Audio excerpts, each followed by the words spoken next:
M'has comentat abans que Joe Sacco era un dels autors que tots considerem més importants per seva labor periodística i divulgatòria, no?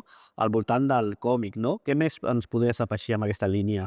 Clar, bueno, penso que al final és un autor tan important que ha sigut referent per molts autors i moltes autores que han vingut després. Llavors, pues, penso en obres com, per exemple, no? Dona, vida i llibertat, que la coordina Marjane Satrapi, però és una obra molt interessant perquè participen molts autors diferents i són com històries curtes sobre diferents aspectes socials d'Iran, no? De la revolució a partir de les tortures a una noia que protestava contra el règim, no? I és un exemple clar d'aquesta visió com de periodisme, de mostrar la realitat d'un país a partir del còmic. Realment jo sóc un devot de Zero Calcare i amb aquest No Sleep Till Shengal, Zero Calcare fa una cosa que també fa el Joe Sacco, que és anar al lloc en conflicte i explicar el que veu de primera mà. El que passa és que Zero Calcare té la seva capacitat irònica, expressar amb l'humor i el cinisme té molt impacte, no? I ho trobo superautèntic, ho trobo que és un autor irrepetible i que ara mateix està fent una de les seves millors obres, està fent contínuament grans obres, no?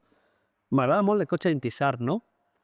Que ha tingut una continuació amb Intisar en el... Intisar en el exilio, amb el Sagard Forniés i amb Guillem Zapito Riera, no? Sí, que aquí al final, amb l'excusa del cotxe, pues, permet mostrar pues, la realitat de les dones al Iemen. És una mostra més de com el còmic pot parlar de qualsevol tema, no?, que comentàvem abans. I una línia diferent, com molt més periodística, potser trobaríem la Sarah Glidden també, que aquí a Oscuridades Programadas el que fa és mostra el seu viatge per diferents països d'Orient Mitjà també, fa una mica l'estratègia que fa servir Joe Sacco, no? Ella s'inclou com un dels protagonistes del relat, de forma que al final ella no ens intenta vendre com una falsa objectivitat, sinó que en tot moment sabem que és la seva visió de les coses. En canvi, a la grieta, Carlos Espotorno i Guillermo d'Abril en donen una visió, a més amb un estil molt a partir de fotografies tractades, que no desmereix en absolut perquè la seva intenció, la seva vocació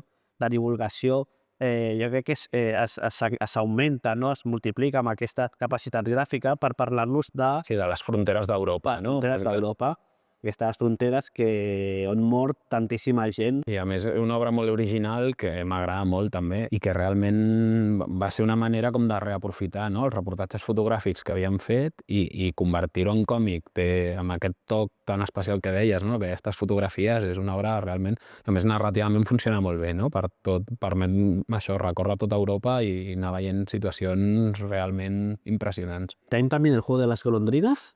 Sí, que aquí la Zeina Virachet és una mica, per dir-ho així, successora, jo crec, de Marjane Satrapi també. Llavors ella aquí el que explica són els seus records, també és autobiogràfic, no?